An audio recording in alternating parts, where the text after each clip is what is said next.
Hello everyone, welcome to my channel Disha Biswas. আর চারিদিকটা দেখতেই পারছো কি পরিমাণ কুয়াশা। আর এটা আমার ফার্স্ট ব্লগ। তোমরা কিন্তু দেখো ইউটিউবে। এর আগে 38,000 চ্যানেলটা ডিলিট হয়ে গেছিলো, নানান কারণে ওটা পরে একদিন শেয়ার করবো নি। কিন্তু এটা আমার ফার্স্ট ব্লগ, তোমরা কিন্তু অবশ্যই দেখো। চারিদিকটা একবার দেখো কি পরিমাণ কুয়াশা, কোহারা ওদেরকে বাইরেটাও দেখাচ্ছে, বাইরেটাও কত পরিমাণ কুয়াশা। আমাদের বাড়ি রোডের সামনে, তো রোডটাও দেখো কতটা কুয়াশা। তার জেসিপি দাঁড়ায় আছে রোডের সামনে, আরে কুয়াশা। তো আজকে আমাদের বাড়িতে রান্না হবে অনেক কিছুই, কিন্তু দেখি কি কি আনে বাবা। আপাতত তো এই দুটো সরপুঁটি মাছ আছে, ওই সরপুঁটি মাছটা দিয়ে রান্না হবে। ঈশানের জন্য একটা, আর হচ্ছে হলো আমার শাশুড়ি মার জন্য একটা। তো আমার ছেলে খাবে একটা আর শাশুড়ি মা খাবে একটা, তো ওটাই রান্না হবে আপাতত। তারপর দেখি কি কি হচ্ছে রান্না, তোমাদের সাথে শেয়ার করবো অবশ্যই। তো ব্লগটা কিন্তু দেখতে থাকো কন্টিনিউ। একটা মাছ কেটে নিয়েছি 2 পিস করে। এটা আমার ছেলের জন্য রান্না করে দেবো লঙ্কা ছাড়া, কারণ ও যেহেতু ঝাল খেতে পারে না আর ও মশলা খেতে পারে না, তার জন্যই আমি ওর জন্য আলাদাভাবে তরকারি রান্না করে দিই। আর বটিটা ধুয়ে নিচ্ছি আর সবজিগুলো এখন কেটে নেব। ওর জন্য আমি আলু, টমেটো আর একটু শীষ পালংয়ের ডাঁটা দিয়ে এই পোনা মাছের ঝোলটা করব। যেহেতু এটা টাটকা মাছ, তাই সবজিগুলো ভালো মতন করে দিলে, শীতের সবজি দিয়ে করলে কিন্তু খেতে ভালোই লাগবে। আর তেমন ওর তরকারিতে কোনো মশলাই আমি ব্যবহার করি না, শুধু একটু জিরের গুঁড়ো দেবো, ব্যাস, তারপর নামিয়ে দিব। এত সুন্দর লাগে খেতে। মাঝে মধ্যে আমি ওর রান্নাগুলো টেস্ট করি, ভালোই হয় খেতে। 10টার মধ্যেও তরকারিটা রান্না করে দিতে হবে, কারণ 10টার মধ্যেও খাওয়া দাওয়া কমপ্লিট করে ফেলে। তো ওর জন্য টপাটপ রান্না করে নিচ্ছে। এদিকে একটু জল খেয়ে নিচ্ছি আমি, কারণ প্রচণ্ড পরিমাণে জল তেষ্টা পেয়ে গেছে। কারণ সকাল থেকে আমি অনেকবার জল খাই, জল না খেলে আমার কপালের একনিগুলো আবার বেরিয়ে যায়।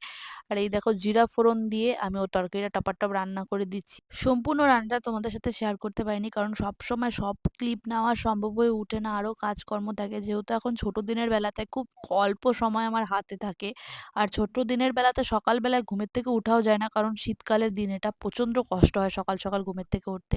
এদিকে রান্না করতে করতে আমার পেয়ে গেছিলো খিদা, তো মাকে বললাম যে পাশের দোকান থেকে পুরি আর তরকারি নিয়ে এসে দাও, তো মা এনে দিয়েছিল। তো আমি টপাটপ খেয়ে নিচ্ছি পুরি আর তরকারি। পুরি তরকারিটা যে আমি বাটিতে নিয়ে নামায় তারপরে খাবো ধীরে সুস্থে, সেটুকু সময় আমি পাচ্ছি না যে আমি টপাটপ খেয়ে নিই। এদিকে আবার উনানে কড়াই বসানো আছে। মা চলে আসছিল, মাকে বললাম একটু দেখে নিতে, তো মা একটু দেখে নিল তরকারিটা পুড়ে গেছে নাকি আবার, কারণ আমার এত খিদা পাচ্ছিল যে আমি পুরি তরকারিটা খেয়ে নিচ্ছিলাম আগে। তো এদিকে দেখো আমার তরকারি কিন্তু অলমোস্ট হয়ে গেছে, মানে সিদ্ধ হয়ে গেছে। এখন মশলা দিয়ে নামিয়ে নিব। এখন চলে আসছি জামা কাপড় মেলতে বাইরে, পেছনের দিকে আমাদের বাড়ির। তো এখানে দেখো অনেক খড়ি রাখা আছে, এগুলো আমাদের মুড়ির মিলে কাজে লাগে, মানে মুড়ির মিলে ভাট্টি চালাতে কাজে লাগে। তো এর জন্যই আমি ভাবছি যে খড়িগুলোর ওপরে যদি দিয়ে দিই তাহলে অনেকটা চাকা থাকবে আর কি। আর ওপরে কাজ হচ্ছে দেখে ওপরে জামা কাপড় মেলা যায় না, তাই এদিক ওদিক করে জামা কাপড় মেলতে হয়। তো পাশে ছিল ঈশা, তো আমি ওকে বললাম যে আমাকে একটু ভিডিওটা করে দে, তো আমি ঠিকঠাকভাবে স্ট্যান্ডটা নিতে পারছি না, তো ও ভিডিওটা করে দিচ্ছিল। এদিকে জামা কাপড় মেলতে মেলতে আমার পাশের টাওয়ালটাও পড়ে গেল, ওটা আবার নোংরা হচ্ছে। তো গাইস, আমার জামা কাপড় মেলা কমপ্লিট। এখন আমি রান্না করব চিকেন। চিকেন রান্না করব, তো তোমরা দেখ। তো ওদিনকার ছিল শুক্রবার, তো এর জন্যই ভাবছিলাম একটু চিকেনই রান্না করব। তো বাবাকে বলছিলাম, তো বাবা নিয়ে আসছিল চিকেন, তো আমি সব কিছু রেডি করে নিয়েছি। আর এই পাটাকে সেদ্ধ করে নিয়েছি। পাটার চামড়াটা আমি খাবো না, চামড়াটা আমি ফেলায় দেবো। এটা খেতে কার কার ভালো লাগে তোমরা কিন্তু বলো। অনেকে ঘেন্না পাবে, কিন্তু আমার খেতে ভালোই লাগে। আমি শ্বশুরবাড়িতে আসার পর এটা খাওয়া শিখেছি, জানো তো। খেতে হেব্বি লাগে, কিন্তু ওই চামড়াটা খুলে নিতে হয়। চামড়াটা মানে একটু বেশি মোটা, তো আমার ওটা ভালো লাগে না, আর নোংরাও থাকে। তো গরম জলে সিদ্ধ করে চামড়াটা আমি ছাড়িয়ে নিই, তারপর ওটা দিয়ে কষায় কষায় রান্না হবে। বাড়িতে শুকনো লঙ্কা শেষ হয়ে গেছিল, 2-3টা ছিল, আমি ওটা ফোড়নে দিয়ে দিচ্ছি কুচি কুচি করে। তাই ভাবলাম কাঁচা লঙ্কা আর গোলমরিচ দিয়েই মাংসটা বানানো যাক। তাই ভালো মতন করে পেস্ট করে মশলাগুলো আমি বসিয়ে দিয়েছি, মানে মশলাগুলো আগে মেখে নেব, তারপর আমি কড়াইয়ের মধ্যে দিব। কড়াইয়ের জিরা, তেজপাতা আর একটু পেঁয়াজ আর শুকনো লঙ্কা আমি ফোড়নে দিয়েছি। এখন ওটা ভালো মতন করে কষাবো। কষানোতেই যা টেস্ট মুরগির মাংসতে, অনেকক্ষণ ধরে একটু কষাতে হয়, এটাই আর কি। আর যতক্ষণ না সেদ্ধ হবে ততক্ষণ কষাতে হয়। আর এই দেখো লাল লাল দেখা যাচ্ছে যে পায়েসের, ওটা কিন্তু রক্ত না, ওটা কিন্তু ওই যে কুচি কুচি করে আমি 2-3টা শুকনো লঙ্কা ছিল ওটা দিয়েছিলাম, তাই ওরকম দেখা যাচ্ছে ক্যামেরাতে। এরপর আমি আলু আর ওই টমেটোটা দিয়ে দেবো। টমেটোটা দিয়ে ভালো মতন করে কষাবো। আলুটা আগে একটু ভেজে রাখছিলাম, এখন ওখানে দিয়ে ভালো মতন করে কষাবো। আমার মা বলে যখন দেখবি আলু সিদ্ধ হয়ে গেছে তখন ভাববি মাংসও অনেকটা সিদ্ধ হয়ে গেছে, তখনই ভাববি যে কষানিতে জল দেওয়া যায়। তো এটা আমার মার ট্রিক, মার থেকে জানা আর কি। এখন আমি প্রয়োজন মতো নুন লবণ দিব। নুন লবণ কিন্তু আমি মাখানোর সময় দিইনি, মাখানোর সময় শুধু মশলাগুলো দিয়ে মাখাইছিলাম। আর লাস্টে একটু নুন লবণ আর হচ্ছে হলো মিট মশলা আর গরম মশলা অল্পটুকু গুঁড়ো আমি দিয়ে ভালো মতন করে কষিয়ে নেব। এদিকে ক্যামেরাটা করছিল ডিস্টার্ব, বারে বারে পড়ে যাচ্ছিল, এমন একটা স্ট্যান্ড কি আর বলবো। আর আমি বারে বারে রান্না করছিলাম আর ঢং করছিলাম। এখন দেখো মাংসটা দেখো পুরোপুরি কিন্তু কষে গেছে, অনেকক্ষণ ধরে কষিয়েছিলাম, মাংসটা হেভি হয়েছিল খেতে। যত বললাম কষাতে হবে তত বেশি ভালো লাগবে। আর এইভাবে যদি মশলা মেখে বসানো যায় তাহলে মনে হয় ফ্লেভারগুলো আরও বেশি ভালো লাগে। ভাজলে ফ্লেভার আলাদা আর এইভাবে মাখানোর পর ফ্লেভারটা আলাদা। এই দেখো কষা মাংস আমার রেডি, আমি কিন্তু খেয়েও নিয়েছিলাম, হেভি হয়েছিল গাইস মাংসটা। এখন আমি পান খাচ্ছি।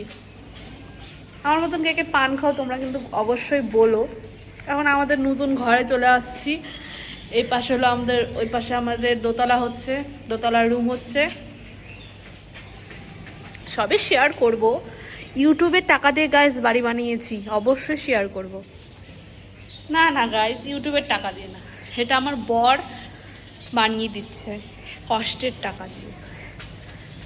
যাই হোক, তোমরা ব্লগটা অবশ্যই দেখো, ঠিক আছে? আগের চ্যানেলটা তো একদম শেষ করে দিয়েছি, খেয়ে নিয়েছি, কারণ এই চ্যানেলটা করছি, দেখো তোমরা অবশ্যই। এই ভিউটা আমাদের বাড়ির তিনতলা ছাদের থেকে এত সুন্দর লাগে, দৃশ্যটা কি আর বলবো। পাশের মাঠে অনেক রকমের সবজি লাগানো হয়েছে, ওগুলো ভিডিও অন্য আর একদিন তোমাদের সাথে শেয়ার করবো নি, অনেক ভালো লাগে। তো গাইস, ব্লগটা আমি এখানে শেষ করছি। এটা আমার ছোটোখাটো ব্লগ ছিল, বকর বকর ব্লগ। যদি ভালো লেগে থাকে অবশ্যই চ্যানেলটাকে সাবস্ক্রাইব করে দিও। পাশে থাকা বেল কি বলো ওটাকে, হাবড়ি জাবড়ি যাই হোক, ওটাতে টং করে বাজায় দিও। যাই হোক, তো ব্লগটা এতটুকুই ছিল। ভালো লাগলে কিন্তু অবশ্যই সাবস্ক্রাইব করে দিও। টাটা, ততক্ষণের জন্য সবাই ভালো থেকো।